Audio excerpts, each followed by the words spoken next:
কেমন আছেন আপনারা? জিজ্ঞেস করলাম এই কারণে, কারণ আজকের দিনে দাঁড়িয়ে আশেপাশে যাকেই দেখছি সে দুঃখী আর বেকুল। সে ভাবে সংসারের সব থেকে বেশি দুঃখ শুধু তার জীবনেই আছে, সব থেকে বেশি সমস্যা তার জীবনেই আছে। সংসারে এমন কেউ নেই যার জীবনে কোনো সমস্যা নেই, আর সংসারে এমন কোনো সমস্যা নেই যেটার সমাধান মানুষের কাছে নেই। কিন্তু সেই সমাধান খোঁজার জন্যে নিজের বদ্ধ দ্বারগুলিকে খুলে এগিয়ে যেতে হবে, সাহস করে এগিয়ে যেতে হবে।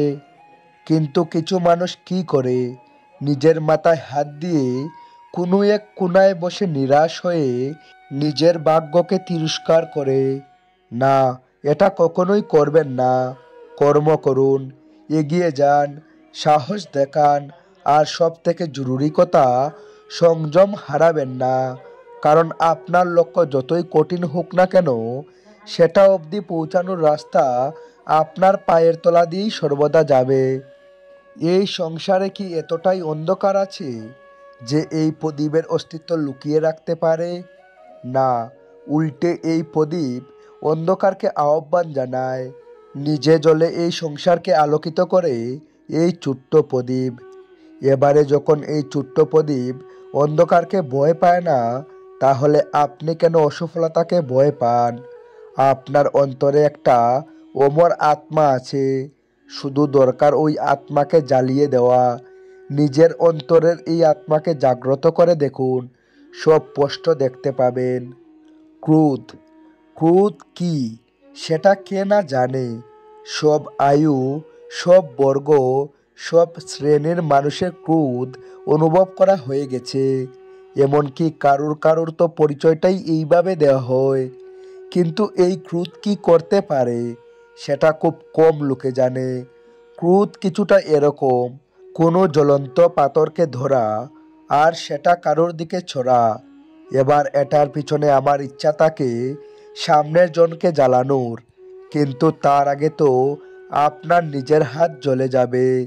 তাই মনে রাখবেন, যখনই আপনি কারোর উপরে ক্রোধিত হবেন, সর্বপ্রথম সেটা আপনার বিনাশের কারণ হয়ে দাঁড়াবে। আমি বলি, এই সংসারে যখন কারোর জন্য প্রেম আছে, তাহলে ক্রোধ করার কি দরকার? প্রেম করুন। এই প্রেম সবার সাথে ভাগ করে নিন। বেশিরভাগ সময় আমাদের কাছে একটা অজুহাত থাকে। আমাদের মনে হয় যে এই সংসারে এসে আমরা কি করলাম, যা আমরা করতে চাই সেটা তো আগে থেকেই কেউ করে ফেলেছে। আমাদের কাছে তো করার মতো কিছুই নেই। যদি আপনাকে উদাহরণ দেই, এই পুজোর তালাগুলো দেখুন, আগে থেকেই সব কিছু সাজিয়ে রেখে দেওয়া হয়েছে। এখানে এবার আমরা ভাববো যে এরপরে কি করার আছে। সব কিছু তো আগে থেকেই হয়ে গেছে। এবার এখানে সমস্যা কর্তব্যের মধ্যে নেই, এখানে সমস্যা আমাদের চিন্তাধারার। আমরা এটা চিন্তা করতে সময় কাটিয়ে দিই যে কি হয়ে গেছে। আমাদের এটা চিন্তা করা উচিত যে কি করা এখনো বাকি আছে, যাতে আমরা যোগদান করতে পারি। সংসারে এমন কোনো কাজ নেই যা শেষ হয়ে গেছে। আপনারা সবাই সেটাকে এগিয়ে নিয়ে যাওয়ার প্রয়াস করতে পারেন। আপনি সেই কাজকে আরো ভালো করে তুলতে পারেন। শুধু দরকার হলো বর্ণার্থক চিন্তা ভাবনার।